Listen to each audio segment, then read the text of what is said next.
எல்லாருக்கும் வணக்கங்க. ஒன்றும் இல்லைங்க, இது சும்மா ஒரு ஃபீலிங்கான விஷயம் உங்கள்கிட்ட ஷேர் பண்ணலாம் தான் இந்த பதிவு.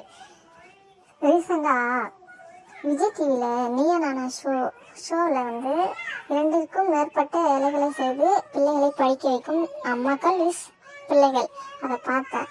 அதில் நிறைய தாய்மார்கள் ரொம்பவே கஷ்டப்பட்டு அவங்க பசங்களை படிக்க வச்சுட்டு இருக்காங்க. ஆனால் அதுக்கேற்ற ஊதியம் கிடைக்கவே இல்லைங்க. ஒரு நாள் ஃபுல்லாக வேலை செய்கிறாங்க, தூங்குறது கூட 2-3 நேரம் தான் தூங்குறேன் அப்படின்னு சில அம்மாக்கள் சொல்லியிருக்காங்க. அதெல்லாம் பார்க்கும்போது மனசு ரொம்பவே வலிக்குதுங்க. இப்படியும் அம்மாக்கள் இவ்வளோ கஷ்டப்பட்டும் இந்த காலத்துலேயும் ரொம்ப கஷ்டப்பட்டு அவங்க பிள்ளைங்களை படிக்க வச்சுட்டு இருக்காங்க. அவங்களுக்காக நம்மளால் முடிஞ்ச உதவி செய்யணும். அது உதவினா பெரிய உதவிலாம் எதுவும் கிடையாதுங்க.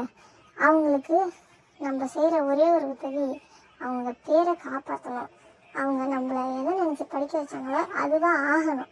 அதனால் உங்கள் மைண்டு எதுவும் டிஸ்டர்ப் ஆகாமல் அவங்கள நினச்சிக்கோங்க. அவங்க நினச்சதை நீங்கள் செய்யணும். ரொம்ப பாவங்க அந்த அம்மாக்கெல்லாம். கிரேட், ரொம்பவே கிரேட் அம்மாக்கெல்லாம். அம்மானாலே ரொம்ப ஒரு அழகான விஷயம்.